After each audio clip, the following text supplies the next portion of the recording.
second round. Kaya natin anong adjustments ang gagawin ni Christian Bocari kasi parang okay. Pero pumasok. It's up for guillotine choke. May guillotine choke dyan, may guillotine choke. And it's deep!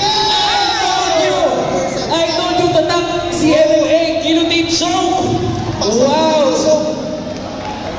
Pasok na pasok. Very, very impressive! Another guillotine, back-to-back guillotine chokes!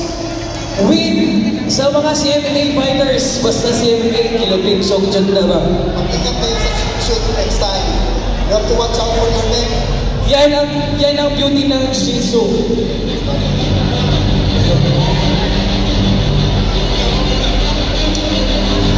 Yan ang ano ng Jiu-Jitsu. Anytime, kahit ihatong ka, pwede pabaliktad.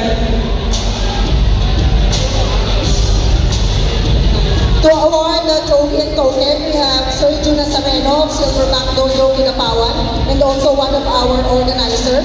And to award the medal and token, we have Sir Paul Milian, our provincial sports coordinator.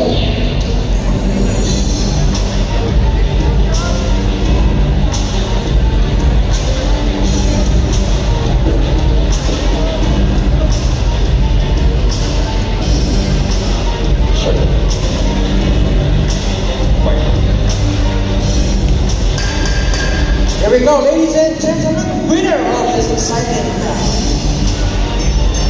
red race contest, winner by guillotine choke. Ladies and gentlemen, please welcome fighter Christian Bocari.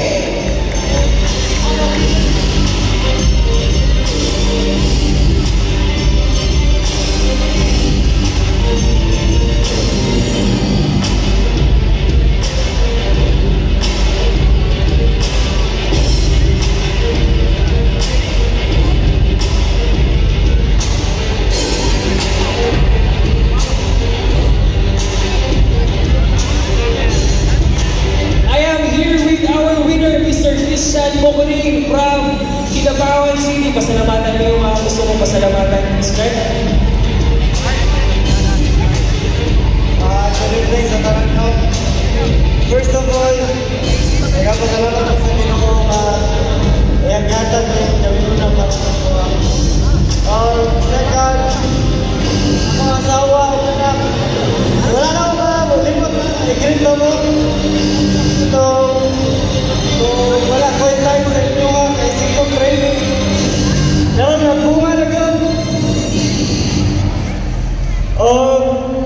Especially salamat sa akong mentor, Sifu, Richie Solano, Coach Rafi Nabago, kinakabutan niya, Coach.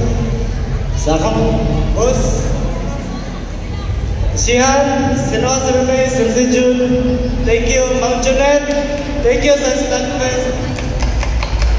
Ito lang. Nakita ko yung struggles sa preparation pa lang hanggang dito sa gabi nito. Sa tingin mo, saan ka pa pwede mag-improve based on sa performance mo ngayon? I want to improve my grappling. So, start now. Panikamunta na kung hindi na kasi absent sa gym. Tuwan. Yan lang. Huwag na pala dito. Mayor Pao! Evangelista! Salamat sa sigit sa iwas contact. Isa, kirmi na lang kung makit na sa office. Kasi nice participation. Salamat, Mayor Pao. You're the best.